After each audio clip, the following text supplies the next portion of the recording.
Now, students of 11th standard, I have started the lesson number 7, rotational motion. The first topic which I have taught you, it was the vector product of two vectors.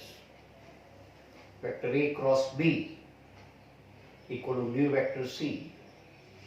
Then this mu vector C has magnitude equal to AB sin theta. And this mu vector C has a direction perpendicular to the plane formed by vector A and vector B. And that can also be determined by the right hand screw rule. Now we have to study about angular displacement of rigid body, angular velocity, and derivation of linear relation between linear velocity and angular velocity, and it is V equal to R omega. So first of all, what is rotational motion? The motion of a body in which all the particles moves along a circular path with their centers are lying on a one definite axis of rotation. Then such kind of motion is known as rotational motion.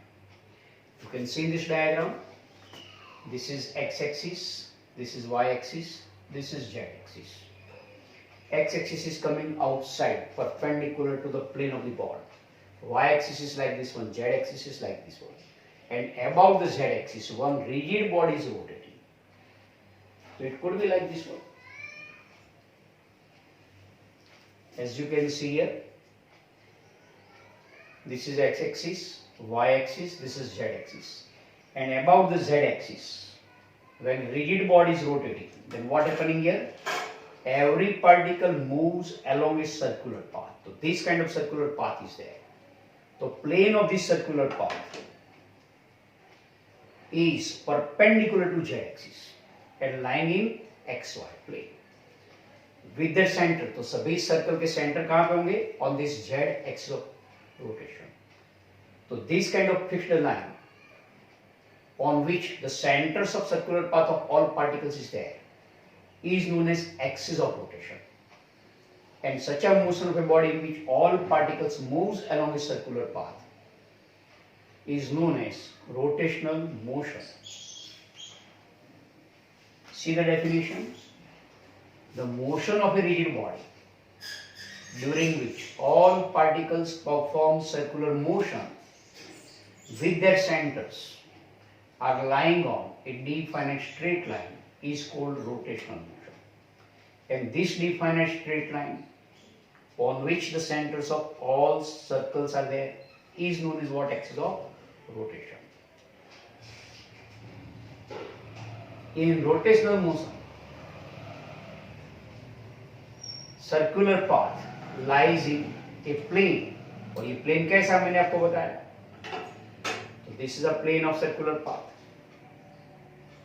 और ये plane of circular path कैसा? Perpendicular. तो ये axis of rotation को कैसा रहेगा? Perpendicular. In rotational motion, circular path lies in a plane perpendicular to the axis of rotation. Then we are considering this is a one rigid body.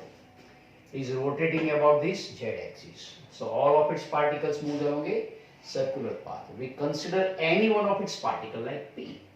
तो मान लो particle P इस तरह से ऐसे circle पे घूम रहा है, जिसका सेंटर C है, तो C से P का डिस्टेंस क्या होगा? रेडियस. और यही सर्कुलर पाथ मैंने साइड पे फिर बताया है.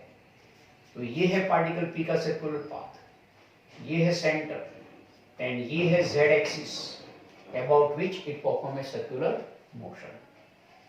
So let P be the location of the particle of the rigid body at any one time t, and let it come from P to P dash position at time t plus delta t. मतलब क्या? मान लो P be the position आपको at time t equal to 5 second पे अपने wrist watch में दिखाता था. अब P से P dash पे 7 सेकंड पे आता है, मतलब ये 5 सेकंड पे पोजीशन, ये 7 सेकंड पे पोजीशन. तो डिफरेंस ऑफ टाइम कितना? 7 माइनस 5 इक्वल टू 2 सेकंड. तो इस तरह से हम नंबर नहीं लेते हैं टाइम इंटरवल के लिए, लेकिन इसका सिंबल लेते हैं. तो P be the position of a particle at time t and p dash be the position of a particle at time t plus delta t. So t plus delta t minus t equal to delta t is the time interval during which the particle reaches from p to p dash.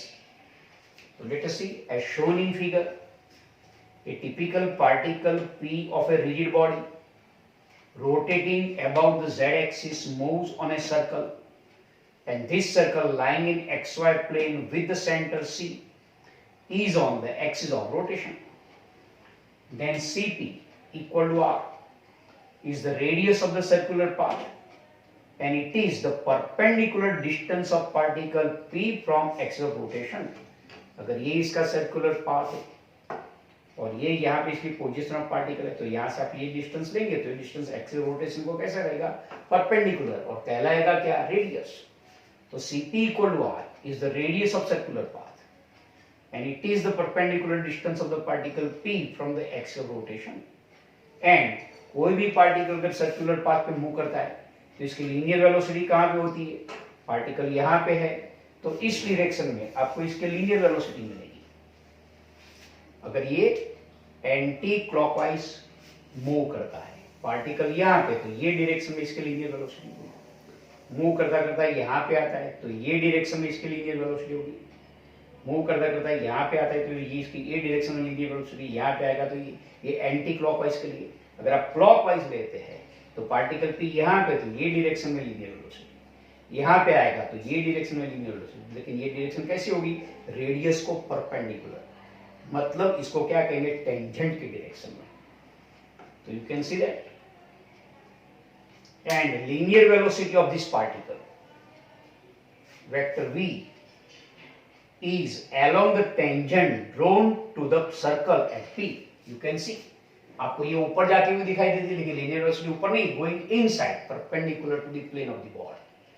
ये है z axis, ये है radius r, और इसको अंदर की ओर जाती हुई डायरेक्शन में इस तरह से. It is a direction of linear velocity vector v going inside perpendicular to the plane of the ball. Then as given in this figure, let p dash be the new position of the particle, same particle, after a very small time interval delta t. So now you determine the angle made by this one line Cp dash, another line Cp. So this angle p dash Cp is known as what? Angular displacement. The angle p dash Cp describes the angular displacement delta theta, and the angular displacement का symbol delta theta of the particle of the rigid body. कितने time interval में, in time interval of delta T. अगर ये delta theta equal to यहाँ से यहाँ तक का आपको 30 डिग्री मिलता है, तो instead of 30 degree you have to take it in radian, it is π/6. अगर आपको 45 डिग्री मिलता है तो यू हैव टू टेक π/4. अगर आपको ये 60 डिग्री मिलता है तो आप लिखेंगे π/3. तो क्या है, angular displacement delta theta is equal to either π/3, π/6, π/4, it may be any number.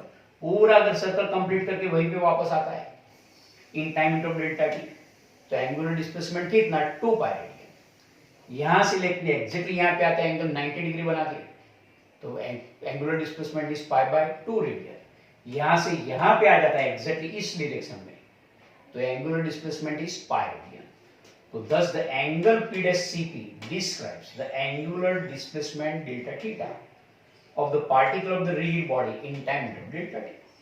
अब एंगुलर डिस्प्लेसमेंट है तो आपको एंगुलर वेलोसिटी मिलेगी, लीनियर डिस्प्लेसमेंट है तो लीनियर वेलोसिटी मिलती है. What is definition of linear velocity? The linear distance travelled by particle in unit time, that means linear distance travelled upon time taken is linear velocity.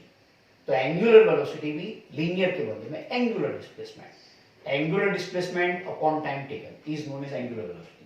So average angular velocity, average omega, equal to in numerator angular displacement upon time taken, that is delta theta upon delta t symbolically. And इसके ऊपर से अगर आपको ये instantaneous चाहिए तो ये जो राइट साइड पोर्शन उसका आपको क्या लेना पड़े, limit delta t tends to 0, then according to mathematics it will become d theta by dt, and it is known as what? Instantaneous angular velocity. Instantaneous angular velocity मतलब angular velocity at particular moment, at particular instant, at particular time, बराबर। तो ये p position पे time t पे है, तब इसकी instantaneous linear velocity कितनी, तो टाइम t पे मिलेगी। So instantaneous angular velocity of the particle p at time t is given by omega. Omega is the symbol of angular velocity.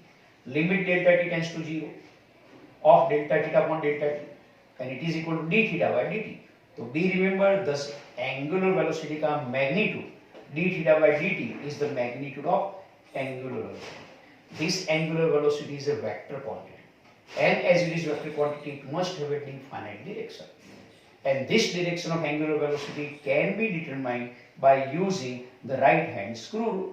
तो अब ये right hand screw rule किस तरह से, तो मान लो ये मेरे पास ये right hand screw है, बराबर। ये राइट हैंड स्क्रू का ये टिप है, ये हेड है, और ये मेरे पास ये समझ लो स्क्रू ड्राइवर है। तो मैंने यहाँ से हेड से इस तरह से ऐसे घुमाया, देखिए, तो ऐसे घुमाऊंगा तो स्क्रू कहाँ जाएगा, वर्टिकली अप। अगर इस स्क्रू को मैं इस तरह से घुमाऊंगा ऐसे, तो क्या जाएगा, कहाँ जाएगा, स्क्रू नीचे की ओर। तो आपको यहाँ पे ये राइट हैंड स्क्रू कहाँ लेना है, you have to hold it along the axis of rotation like this one, and then you rotate the screw in the direction in which the rigid body is rotating. अगर यहाँ पे rigid body देखो rotate हो रही है इन anti clockwise direction में, तो आप स्क्रू को यहाँ से पकड़ के एंटी क्लॉकवाइज डायरेक्शन में घुमाएंगे, तो स्क्रू का ये जो पॉइंट से टिप पॉइंट जिस डायरेक्शन में मूव होता है वो डायरेक्शन एंगुलर वेलोसिटी होती है। तो at present case as this is in anti-clockwise direction along the direction of axis of rotation, you can say there is a angular velocity. So this is the simple rule of the right hand screw rule. So direction of angular velocity can be determined by using the right hand screw rule. So you have to keep the right hand screw parallel to axis of rotation and then rotate the right hand screw in the direction in which the body is rotating. The body will be rotated either in anti-clockwise direction or in clockwise direction, दो में से एक ही होगा। And accordingly screw driver यहाँ पे लगा के आपको स्क्रू को भी घुमाना है एंटी क्लॉकवाइज, अगर बॉडी एंटी क्लॉकवाइज डायरेक्शन में घूमती है तो, और फिर घुमाने से स्क्रू ऊपर की ओर जिस डायरेक्शन में मूव होता है वो डायरेक्शन किसकी बनेगी, एंगुलर वेलोसिटी ओमेगा की। तो like this you can determine the direction of angular velocity.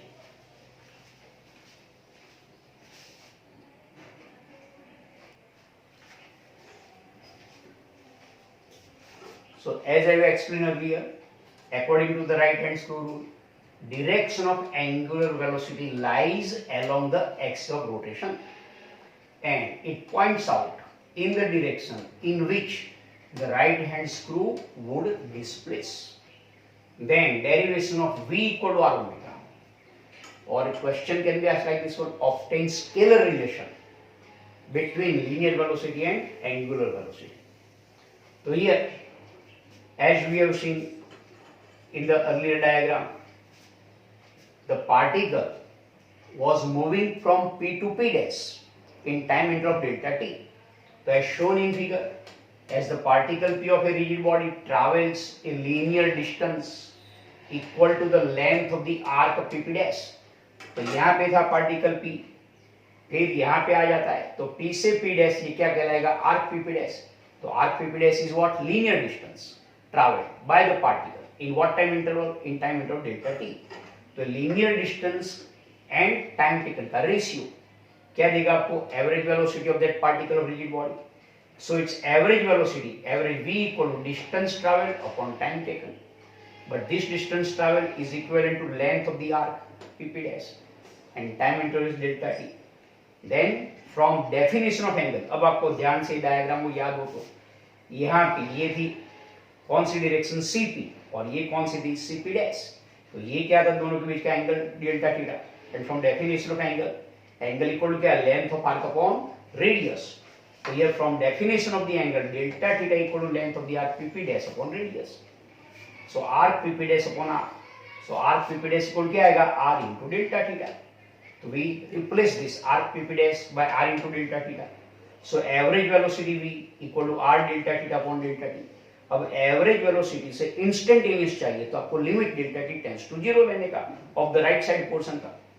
So instantaneous linear velocity of the particle that v equal to limit delta t tends to 0 of r delta theta upon delta t, but r being constant come outside, so limit delta t tends to 0 of delta theta upon delta t. But earlier we have seen this value is equal to d theta by dt, and d theta by dt was omega, therefore v equal to r into omega. मतलब ये particle p की linear velocity कितनी, उसकी radius multiply by angular velocity. Larger with the radius, larger with the linear velocity, smaller with the radius, smaller with the linear velocity. अगर particle खुद axis of rotation पे है तो इसका radius होगा ही मतलब जीरो, तो इसकी लीनियर वेलोसिटी जीरो होगी. For the particles of the rigid body which are lying on the axis of rotation, उसका डिस्टेंस उसी से कितना, zero, so its linear velocity is zero. Thus the particles on the axis of rotation are always stationary. तो ये rigid body यहाँ पे इस तरह से घूम रही है, और इसमें से जो पार्टिकल एक्सिस ऑफ रोटेशन पे है उसकी लीनियर वेलोसिटी नहीं है, सिर्फ एंगुलर वेलोसिटी है. एंड ये एंगुलर वेलोसिटी सभी पार्टिकल की एक ही होती है. Are stationary during the rotational motion. Thus the particles on the axis are stationary during the rotational motion, and this verifies that the axis of rotation is fixed. तो इसका मतलब ये हुआ कि ये एक्सिस ऑफ रोटेशन कैसी, fix है, यहां से यहां पे इस तरह से जाएगी नहीं, तो एक ही जगह पे एक्सिस ऑफ रोटेशन रहेगी और उसी जगह के सराउंडिंग रिजिड बॉडी रोटेट करती है. तो that is called what, fixed axis of rotation. अब यहाँ पे linear motion and rotational motion में फर्क क्या है. लीनियर मोशन में all the particles are having the same linear velocity. जैसे कि मान लो बस है, जा रही है, बस में पैसेंजर है, कोई आगे बैठे, कोई पीछे बैठे, कोई बीच में बैठे, बस की स्पीड 10 मीटर पर सेकंड है, तो एवरी पर्सन और एवरी पैसेंजर की स्पीड भी कितनी होगी, 10 meter per second, because the bus is moving in straight way, बराबर, even though on the wheels but moving in straight way. All the passengers are not rotating, they are remaining in their same positions. That's why whichever be the speed of a first passenger in the first seat, same with the linear speed of the last passenger in the last seat. तो linear motion में, translation motion में सभी पार्टिकल की linear velocity same होती है eight same time पे. लेकिन रोटेशनल मोशन में क्या सेम होता है, रोटेशनल मोशन में एंगुलर डिस्प्लेसमेंट सेम होता है. कैसे एंगुलर डिस्प्लेसमेंट, ध्यान से देखिए. मैं अगर कहता हूं कि ये रिजिड बॉडी है and this rigid body go on rotating about this kind of the Z axis, ये जेड एक्सिस है, और अब ये यहाँ पे इस तरह से रोटेट करती है. तो ये मान लो यहाँ से जैसे इस तरह से आ गया तो कितना हुआ, ध्यान से देखेंगे तो पता चलेगा. इस सिचुएशन में थी बॉडी और ऐसे आ गई तो कितना हुआ, 90 डिग्री घूम गई. 90 डिग्री घूम गई मतलब एक पार्टिकल का एंगुलर डिस्प्लेसमेंट π/2, तो बाकी सारे पार्टिकल का भी एंगुलर डिस्प्लेसमेंट π/2. एंड यहां से यहां पे आने में 1 सेकंड लगता है, तो π/2 upon 1, तो क्या मिलेगा, angular speed will be π/2 radian per second. अगर ये 1 सेकंड में पूरा घूम के वहीं पे आ जाती है तो सभी पार्टिकल का एंगुलर डिस्प्लेसमेंट कितना, 2π. कितने टाइम में, 1 सेकंड में. तो एंगुलर स्पीड, एंगुलर वेलोसिटी कितनी, it is 2π radian per second. तो रोटेशनल मोशन में एंगुलर वेलोसिटी यानी एंगुलर स्पीड ऑल पार्टिकल्स की सेम रहती है, एंड ट्रांसलेशन मोशन या लीनियर मोशन में लीनियर वेलोसिटी यानी लीनियर स्पीड सेम रहती है. This is the difference. You can C for pure translation यानी कि linear motion of a body, all the particles of the body have same linear velocity at any time. Similarly, for pure rotational motion of the rigid body, all particles of a body have same angular velocity at any instant of time. लेकिन सारे particles की linear velocities अलग अलग होंगी depending on their location from axis of rotation. Axis of rotation से नजदीक में है तो radius कम है तो linear velocity come.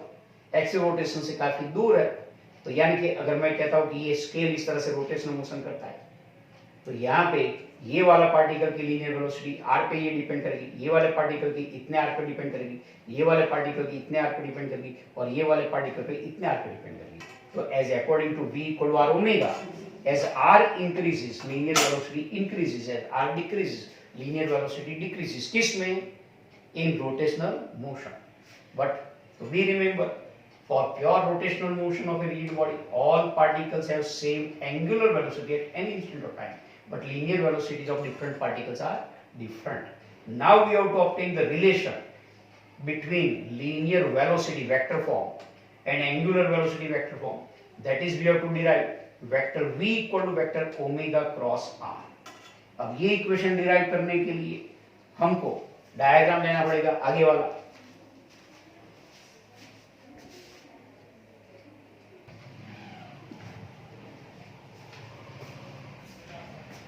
So now again, let us see on the board. Derive the relation between linear velocity and angular velocity. Now again we will consider the circular path of the particle P about the axis of rotation.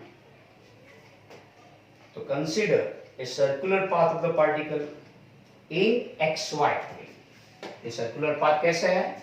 xy plane में, because this was y axis, this was x axis, और ये circle इस तरह से. तो ये circle इस तरह से, तो मतलब क्या कि ये पूरा xy प्लेन में है. You can see like this one. ऐसे. It is like this one. This is x axis, y axis, this is z axis, and this is the plane of circular path. तो here P be the particle, लेकिन ये plane of circular path कैसा है? थोड़ा ऊपर है. तो इसी प्लेन ऑफ सर्कुलर पाथ पे ये जो P है, यहां से इसको ओरिजिन पे ज्वाइन करो, तो आपको क्या मिलेगा? इसका वेक्टर मिलेगा. तो now you can see that let vector R equal to vector OP. I say this is vector R.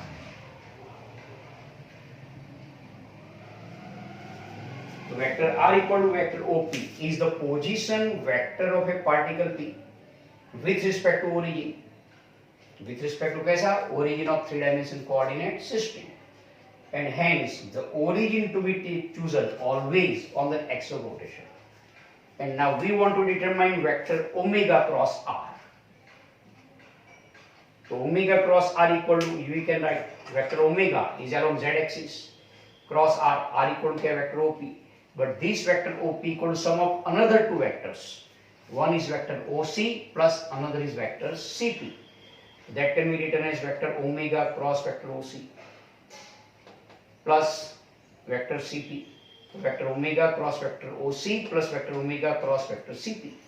But vector omega and vector OC both being in same direction, as we have studied about the vector product. अगर दोनों vector parallel है तो इसका vector product क्या होता है? जीरो. तो it is a null vector and you will get vector omega cross vector CP. अब सीपी इक्वल क्या है? यहां से सी से पी का कौन सा डिस्टेंस है? Perpendicular distance of A particle from the axis of rotation. That's why CP should be equal to what? R perpendicular, or you can say perpendicular distance of a particle from axis of rotation. तो vector omega cross vector R equal to vector omega cross vector R perpendicular. अब आप vector product का याद करो, क्या होता था? If vector A cross B equal to vector C is there, तो ये वेक्टर C कैसा होता था?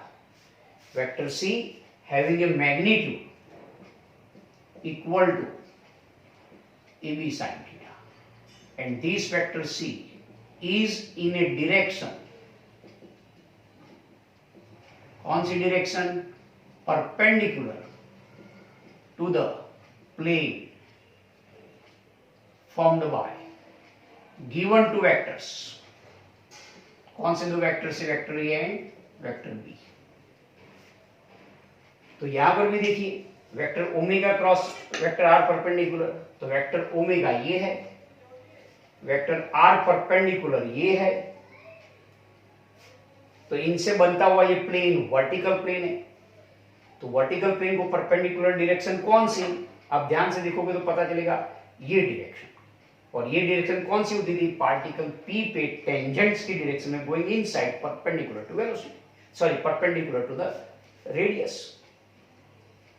तो ये डायरेक्शन कौन सी डायरेक्शन होती थी? Velocity. That's why you can say this vector v is equal to vector omega cross per R perpendicular equal to vector v. So in this way we are getting the linear velocity vector v equal to vector omega cross vector r. So this is the relation. कौन सा relation? Vector relation between linear velocity and angular velocity, and this you can determine from your right hand rule. You consider your right hand like this one. Consider this is the erected thumb as the axis of rotation. This first finger is the direction of radius, or you can say it is a perpendicular distance of a particle from axis of rotation, and this finger which is going inside is the direction of linear velocity. So be remember, according to this right hand rule, the first vector cross second vector equal to third vector. तो first vector कौन सा? Vector omega cross vector R equal to vector v. लेकिन ये are कैसा? खाली radius नहीं, लेकिन कैसा है? Perpendicular distance of A particle from axis of rotation. तो thus vector omega cross r perpendicular has a magnitude be the same as, तो vector omega cross vector r perpendicular has magnitude equal to omega into r perpendicular, but its direction is going inside perpendicular to the plane of the ball, and it was nothing but linear velocity, and that's why we can say this vector omega cross vector r simply r. यानी कि इसका meaning क्या है यहाँ पे? Be remember, आप भले इसका पोजीशन वेक्टर ओरिजिन से लेते हैं, लेकिन ये कैलकुलेशन में तो सिर्फ परपेंडिकुलर डिस्टेंस ही आएगा ऑफ ए पार्टिकल का फ्रॉम एक्सिस ऑफ रोटेशन. तो vector omega cross vector r is equal to vector v. So at this time you have to remember this r is not simply a position vector, but it is a perpendicular distance of a particle p from the axis of rotation. So thus this is vector relation. Okay.